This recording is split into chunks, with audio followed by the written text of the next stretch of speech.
طبعًا يا جماعة بسبب ارتفاع الأسعار اليومين دول، أسعار الزيت وصلت لمستويات قياسية، أنا أعرف إن في إزازات زيت وصلت ل800 جنيه، فلازم يا جماعة نخلّي بالنا من الحوار ده. النهارده أنا جاي أكلمكم إزاي إن إحنا نقدر نوفّر في الزيت بتاعنا من غير ما نهدّر فيه، وإزاي نحافظ عليه أطول فترة ممكنة، وإيه استخدامات الزيت اللي نقدر نحافظ عليها جوّه المطبخ. أهلًا وسهلًا بيكم يا جماعة. لازم تبقوا عارفين يا جماعة إن المحتوى الهادف بيموت بالمتابعة الصامتة. معلش أنا واخد نفس الكلام ده من أخويا وحبيبي في قناة أكل وشرب، بس بصراحة باشوف إن المحتوى فعلًا هادف بيموت بالمتابعة الصامتة. تعليقكم يا جماعة لازم يكون إيجابي معانا أكتر من كده في الأيام الجاية دي.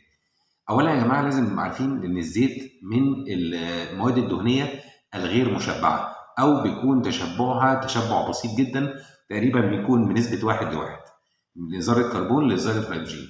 فلازم تبقوا عارفين إن عشان كده الزيوت بتبان في الحالة من حالة سائلة مش صلبة زي الدهون. طب الكلام ده بيقول إيه؟ معناها إن الزيوت بتحتاج درجة انصهار أقل عشان توصل لدرجة حرارتها.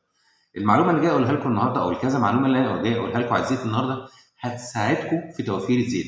فيا ريت يا جماعة إن أنتم ما تطلعوش من الفيديو إلا لما تستفيدوا من كل المعلومات اللي فيه. أول حاجة يا جماعة لازم نبقى عارفين إن الزيت بتاعنا ما ينفعش إن إحنا نحطه على نار عالية ونقول عشان الزيت يسخن بسرعة.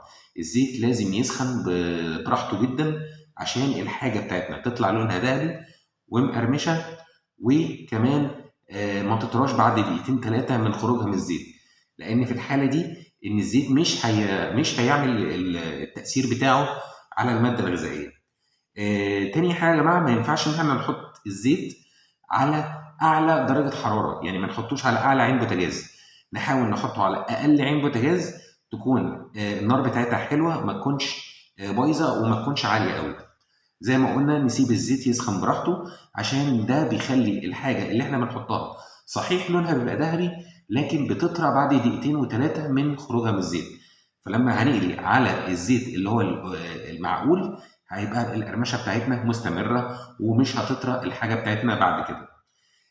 تالت حاجة أنا مش هعد يا جماعة، هسيبكم انتوا تعدوا مع براحتكم يعني. الزيت ما ينفعش إن أنا كل مرة أرميه بسبب إن هو لونه غير. لونه بيغير بسبب الحاجات اللي احنا قلناها. لما نعمل البانيه او البروستد في الزيت نحاول ان احنا ما نرميش الزيت ده، نصفيه وبعد كده نستعمله استخدام تاني، نحطه في الصواني وفي الطواجن اللي احنا بنعملها وفي الرز، بيخلي طعم الحاجه حلو قوي. نحاول ان احنا نعمل له اعاده تدوير، وصدقوني بيبقى الموضوع ده موفر جدا، غير كمان ان هو بيديكوا طعم حلو قوي للاكل.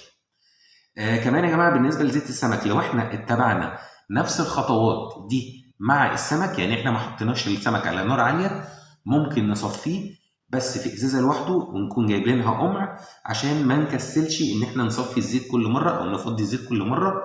ممكن ان احنا نستخدم زيت السمك تاني طالما لسه لونه ما غيرش وما اتحرقش. لو اللون غير فبعد اذنك لو سمحت يا ست البيت صفي الزيت بتاعك واستخدميه في ان انت تعملي صابون. اظن ان احنا تقريبا عملنا حلقه كده، وفي حلقات كتير قوي على اليوتيوب ممكن تستفيدوا بعمايل الزيت، الصابون بالزيت اللي انتوا بتعملوه او بهوالك الزيت. لازم يا جماعه نحط في دماغنا دايما ان احنا بعد كل قليه نصفي الزيت ونعمل له ازازه لوحده تانية بقمع عشان ما ندلدقش الزيت ما نهدرش فيه بعد ما نصفيه. ده هنحافظ بعد كده على الزيت، وهنحافظ على الطاسة اللي احنا بنقلي فيها. ليه؟ لأن الزيت مع التسوية ومع الحرارة بيبتدي يعمل طرطشة زي ما بنقولها كده بالعامية المصرية، طرطشة على جوانب وحروف والحواف بتاعة الطاسة، فبيحصل لها احتراق وبيحصل تراكم للدهون. فلازم إن احنا بعد كده نغسل الطاسة بتاعة القلي بعد كل مرة قلي في الزيت، يعني بعد كل استخدام. اتمنى ان شاء الله يكون الحلقه النهارده كانت كويسه والمعلومه كانت كويسه، واتمنى ان شاء الله ان المعلومه تكون وصلت لكم. والسلام عليكم ورحمه الله وبركاته.